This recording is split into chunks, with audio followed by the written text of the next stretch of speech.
सबको अन्न देने की जिम्मेदारी मेरी है। इसलिए पहले किसान के खेत से अनाज निकलता था तो सबसे पहले वो अपने घर में नहीं लाता था। पहले क्या करता था, बोले भैया नाई का हिस्सा दो, पंडित जी का हिस्सा दो, है ना, फलाने का हिस्सा दो। होता था कि नहीं होता था ऐसा? सबका हिस्सा जाता था। यही तो यज्ञ था।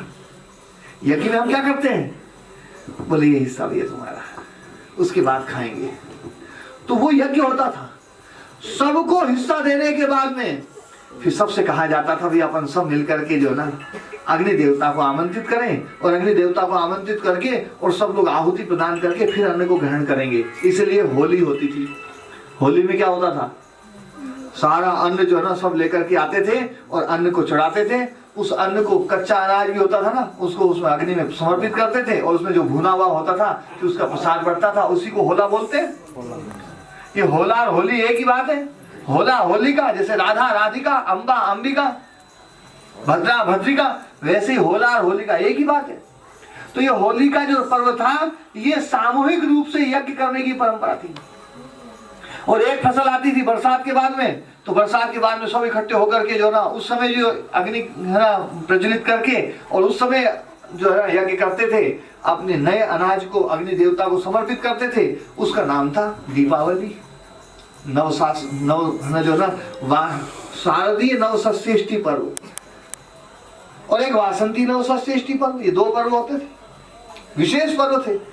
सारा जो अनाज है वो देवताओं को समर्पित करके फिर पूरा गांव मिलकर के खाता था। कितना प्रेम था, देखो एक परिवार की तरह भाव। वो खत्म हो गया। हम दूसरों का पहले देखते थे, दूसरों का देखते थे। कुम्हार घड़ा बनाता था तो ये देखता था कि इस साल जो ना फलाने के घर शादी है, तो वो घड़े उसने ज्यादा बनाता था और वो उतने ज्यादा दे के आता था। बोले भैया तुम्हारे यहाँ शादी, इस बार घड़े ज्यादा लगेंगे। होता था नहीं होता था ऐसा? मतलब हर व्यक्ति एक दूसरे की आवश्यकता की पूर्ति करता था। घड़ा चाहिए अपने गांव में मिलता था, बर्तन चाहिए अपने गांव में मिलता था, कपड़ा चाहिए अपने गांव में मिलता था, लोहे का कोई औजार अपने गांव में मिलता था, कोई भी सामान चाहिए अपने गांव में मिलता था। बाहर से किसी की जरूरत नहीं होती थी। बाहर से केवल और केवल एक चीज आती थी, वो होता था नमक, क्योंकि नमक गांव में नहीं होता था। तो नमक बाहर से आता था तो उसकी बड़ी कीमत थी। मैं कई बार सोचता था यार 2 रुपए का नमक किसी का खा लो, बोले इसका तो नमक खा लिया। नमक इतनी बड़ी चीज, बोले तेरा नमक खा लिया। नमक भैया, नमक नीचे गिर जाए, बोले भैया नीचे मत गिरने देना, नहीं तो आंख से उठाना पड़ेगा, बोलते थे। यार दूध गिर जाए तो दूध के लिए बोलते, मेरा मक्खन के लिए बोलते, घी के लिए बोलते, नमक के लिए क्यों बोला? बहुत दिन सोचा तब समझ आई, अच्छा नमक घर में गांव में होता नहीं था, नमक बाहर से आता था, इसलिए संभाल के रखते थे। बोले भैया अपन बाकी सब चीज तो यहाँ पैदा कर सकते हैं, नमक तो पैदा नहीं होता ना, तो नमक बाहर से आता था। तो गांव की सारी आवश्यकताओं की पूर्ति सब एक दूसरे से मिलकर के कर लेते थे, और ये अपना एक परिवार होता था।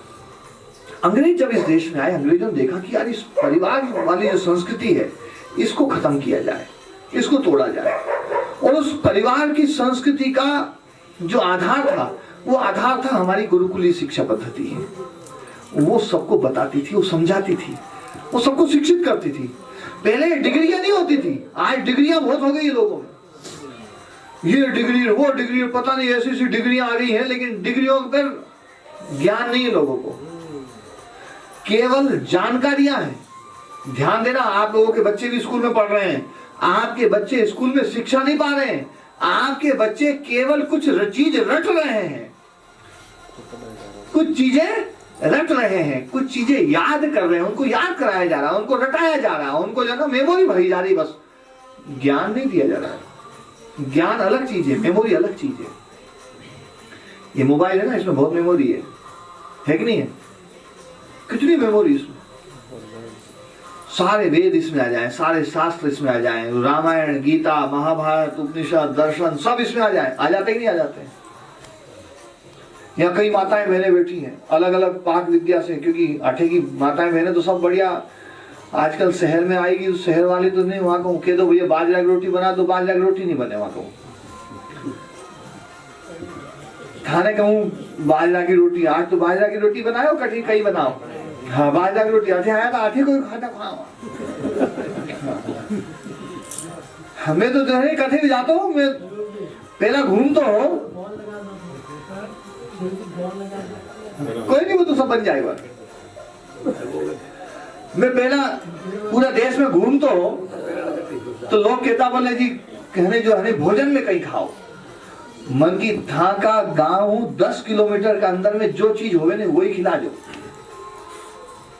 लोग कहीं दक्षिण भारत में जावा उठे जावा सेव फल ले रहा, अब सेव फल कटे हुए वो कश्मीर में, तो कितनी दूर है? कितनी दूर है? 1000-1200 किलोमीटर को सेव फल। बोले बाप जी आया, बोले बाप जी 1000-1200 किलोमीटर को सेव फल खिला रहा है, सांगरी व सांगरी नहीं खिलावे।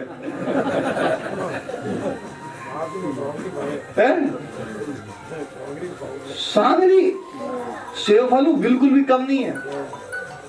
अपने कहीं दिमाग में डाल दिए अपनी जो चीज है नी, गांव की चीज सब बेकार, गांव की चीज जो है नी घटिया, गांव की चीज बाहर में जो आवे ना वह अच्छी हो, ऐसा हमें ज्ञान दे दिया है। और इस चीज के कारण से जो है ना सबसे ज्यादा पतन हो रहा है, अपन अपनी चीज का आदर नहीं कर रहे।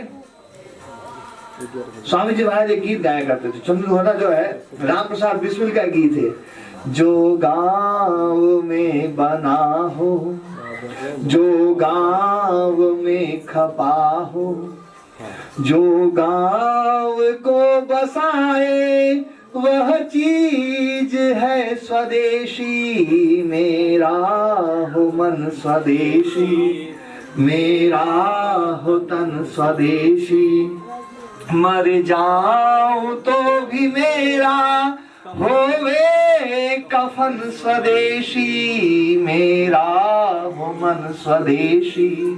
ये राम प्रसाद बिस्मिल ने जेल में लिखा है गीत, और ये भाव थे कि हम अपने गांव की चीजों का आदर करें। अब जू तो बाहर को आवे बाटा को पता नहीं कट्ठे कट्ठे को बोल आगे बोले यो बहुत बढ़िया है, और अपना गांव को जो नहीं बेचारो वो बना तो बढ़िया चामड़ा री जूती जो नहीं बढ़िया चालती, उन्हें कोई पूछे नहीं है आजकल। तो ये जो है ना अपने गांव की चीजों का हमने आदर करना बंद कर दिया। तो ध्यान देना, हमारी जो पहले की जो गांव की संस्कृति थी उसमें गुरुकुली शिक्षा पद्धति थी, और वो शिक्षा पद्धति सबको जो है अपने कर्तव्यों के लिए कि तुम्हारा क्या कर्तव्य, तुम्हारा क्या कर्तव्य, तुम्हारा क्या कर्तव्य, कोई ऊंचा नीचा नहीं होता था, कोई छोटा बड़ा नहीं होता था।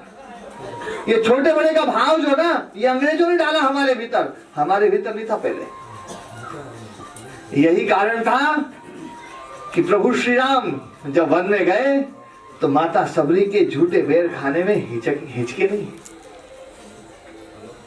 और जब लव कुश का निर्माण करना था,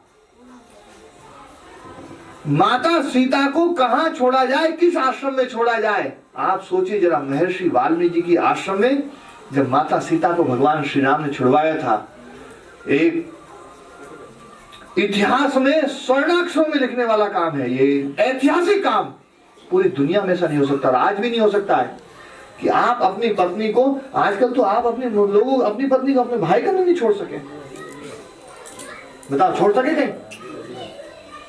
माता सीता को उस आश्रम में छोड़ा। आप सोचिए कि महर्षि वाल्मीकि जी का चरित्र कितना उज्जवल और कितना दिव्य होगा। कोई जातिवाद नहीं था कि कोई नीचा कोई ऊंचा। महर्षि वाल्मीकि जी की जाति जो ना, जो लोग कहते भैया छोटी जाति थी, ये जाति थी, यदि जाति का भाव होता तो माता सीता को वहां छोड़ते क्या? महर्षि चाणक्य जब धन जो है सर्वनाश किया तो राजा किसको बनाया? खुद नहीं बने। राजा जिसको आज हम दलित कहते हैं, निम्न जाति का कहते हैं, उसको राजा बनाया।